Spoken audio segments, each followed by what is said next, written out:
你可唔可以想象到一間公司冇 CEO、冇董事會、冇人上班打卡，但係又可以自己運作、派錢、請人、開會、搞項目，甚至一齊養成個社群呢？呢個聽落去咧就好似好科幻片咁樣，但係其實喺現實生活中，越嚟越多 Web3 嘅項目已經係咁樣做，而背後用嘅組織模式就叫 DAO。咁 DAO 呢個詞語啦，你可能喺唔同嘅地方都聽過，但係你係咪真係知道佢點樣運作？又點解佢唔需要老細都可以搞得掂？歡迎嚟到區塊講解喎，我哋呢個頻道就會用最貼地嘅廣東話去幫你拆解最複雜、最容易令人哋混淆嘅加密世界概念。我哋唔炒幣，我哋唔 sell 夢，就係想一步一步咁幫你用例子、故事、比喻去令到你真正明白背後係點樣運作。咁今日呢條片，我會用最簡單、容易明嘅方法同你講清楚 DAO 究竟係啲乜嘢，點解佢唔需要老細，佢點樣運作，佢哋靠乜嘢嘅規則。同埋佢同傳統嘅公司有啲咩分別呢？聽落去咧就好似好複雜，但係睇完呢條片，你就會明白，DAO 唔只係一個 buzzword，而係一個未來可能會改變世界嘅組織方法。DAO 全名咧又叫 Decentralized Autonomous Organization，中文咧亦都可以叫做去中心化自治組織。但你可能會問啦，咁 DAO 係一間公司，係一個 app 定係一個程式咧？其實答案就係都唔係嘅。DAO 其實係一個新型嘅組織架構。係一班人透過區塊鏈技術同智能合約規矩，自動協助一齊去做呢個決策、管理資金、推動項目，而唔需要一個老細或者中心化嘅機構去發號施令。佢咧就好似一間虛擬嘅公司咁，但係冇董事會、冇 CEO、冇 HR，甚至冇實體嘅辦公室啦。但係佢依然可以運作，甚至有自己嘅收入、支出、請人嘅機制。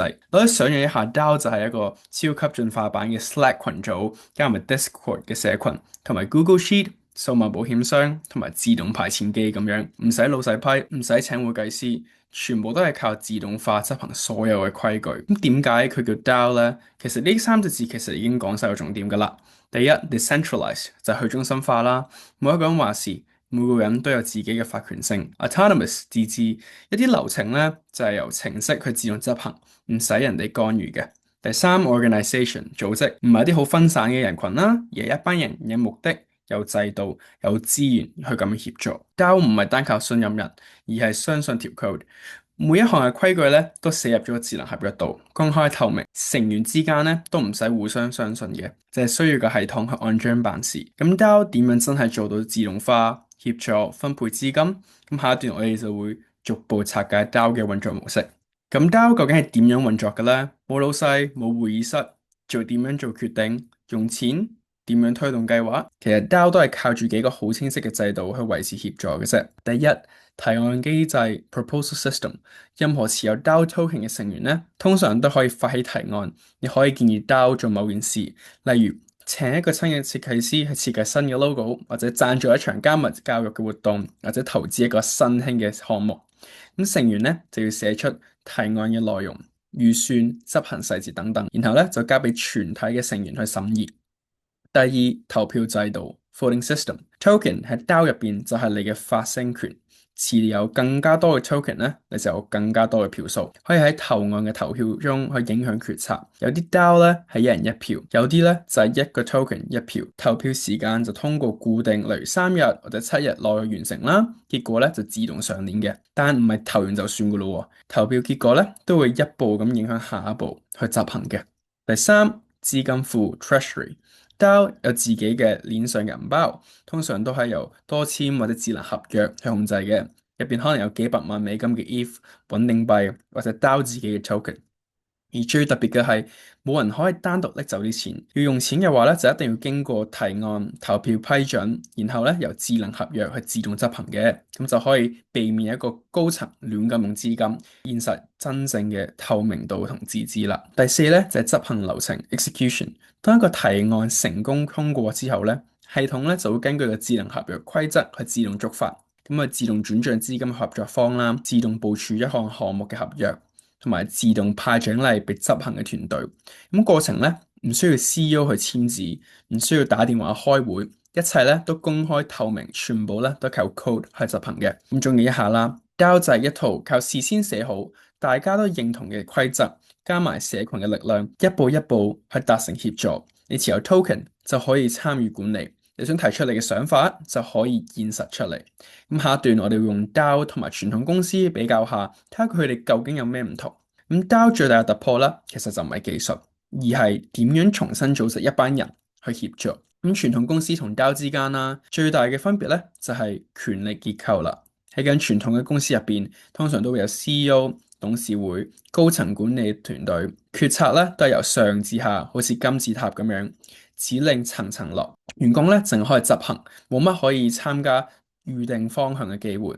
但係 DAO 咧就完全唔一樣嘅，冇老細啦，冇 CEO，冇董事會，成員咧係可以喺世界任何一個地方，只要你持有 token 就可以投票發聲噶啦。咁所有重要嘅決定，例如資金點樣用啊，個項目做唔做啊，都係由下而上去表決出嚟。DAO 唔需要開董事會，請律師嚟寫決議書，所有嘅提案都係公開上鏈，靠社群用 code 去決定未來。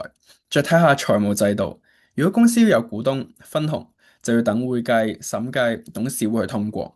DAO 係 token 持有者，只要咧提案通過咧，獎勵就可以用智能合約去即刻頒發噶啦。咁 DAO 嘅管理咧就唔再靠層級制度，而係靠一個程式規則同埋一個社群共識。你可以將 DAO 想象成一班陌生人咁一套嘅規則，唔見面，唔使交稅表，但依然可以共同去營運一盤嘅業務、一個品牌，甚至係一條鏈。咁 DAO 就係咁樣出現咗啦，一個唔靠權力集中，而係靠共識自動協作嘅數碼組織模式。咁講完咁多理論，你可能會問：咁現實世界入邊，DAO 係咪真係有人用？答案係唔單止有，仲要搞得有聲有色。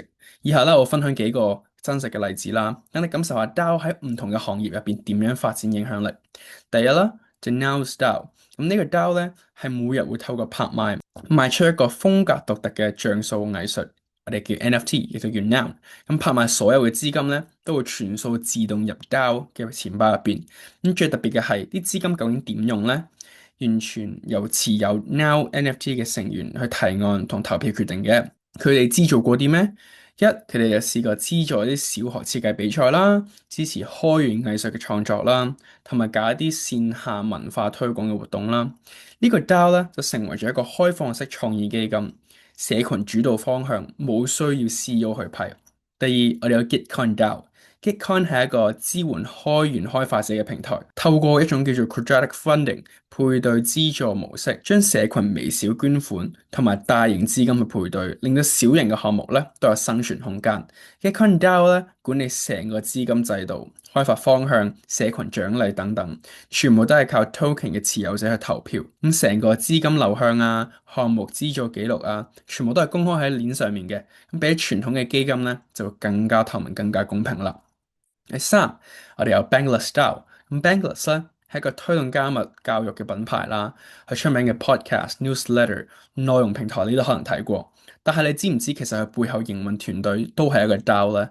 咁成員就嚟自全球，包括佢哋嘅編輯啦、設計師啊、開發者，全部都係 DAO 去撥款、表決、分工。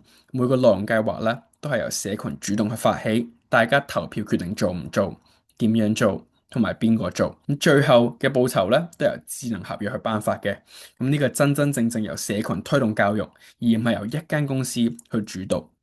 咁到而家你應該見到 DAO 唔止喺白皮書入邊講嘅理論，而係喺唔同嘅場景、唔同嘅規模入邊，其實都開始運作緊。咁 DAO 究竟有咩優勢，又有咩痛點咧？佢聽落去好似好自由、好開放，人人都可以參與，但實際運行中，佢有咩真實嘅優勢？有啲咩嘅問題需要正視？